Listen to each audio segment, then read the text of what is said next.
Hello guys, അപ്പം നമുക്കിന്ന് orange വെച്ചിട്ടൊരു സാധനം ഉണ്ടാക്കിയാലോ. അപ്പോൾ ഞാൻ 2 ഓറഞ്ച് എടുത്തിട്ടുണ്ട്. ഇനി അത് നല്ല തൊലി കളഞ്ഞെടുക്കാം. ഞാൻ തൊലി കളഞ്ഞെടുത്തിട്ടുണ്ട്.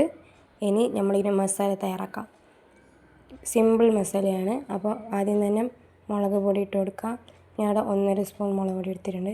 പിന്നെ ആവശ്യത്തിനുള്ള ഉപ്പ്, പിന്നെ പഞ്ചസാര. ഞാനിപ്പോൾ 1 സ്പൂൺ പഞ്ചസാര എടുത്തിട്ടുണ്ട്. ഇനി ഇതെല്ലാം ഒന്ന് കുറച്ച് വെള്ളം ഒഴിച്ചിട്ട് നല്ല പാലൊന്ന് മിക്സാക്കി കൊടുക്കാം. ഇതുപോലെ ഒന്ന് മിക്സാക്കി കൊടുക്കാം. കുറച്ച് വെള്ളം ഒഴിച്ചിട്ട് ഇങ്ങനെ മിക്സാക്കി കൊടുത്താൽ മതി. എന്നിട്ട് അടുത്തെന്ന് പറഞ്ഞെങ്കിൽ നമ്മൾ തൊലി വെച്ച ഓറഞ്ച് ഫുള്ളായിലിട്ടിട്ട് മിക്സാക്കാം. അപ്പോൾ ഇത്രയേ ഉള്ളൂ. ഇത്ര സിമ്പിളായിട്ടുള്ള സാധനമാണ്. കഴിക്കാൻ നല്ല രസമുണ്ട്. നമുക്കിങ്ങനെ ഇപ്പോൾ എന്തെങ്കിലും ഇങ്ങനെ കഴിക്കാൻ ആഗ്രഹം തോന്നുമ്പോൾ ഇതുണ്ടാക്കി തന്നാൽ ഒരു സാറ്റിസ്ഫാക്ഷൻ കിട്ടുന്നു. നിങ്ങൾ ട്രൈ ചെയ്ത് നോക്കും. നല്ല ടേസ്റ്റ് ഉണ്ട് സാധനം. അപ്പോൾ ഇന്നത്തെ വീഡിയോ ഇത്രയേ ഉള്ളൂ.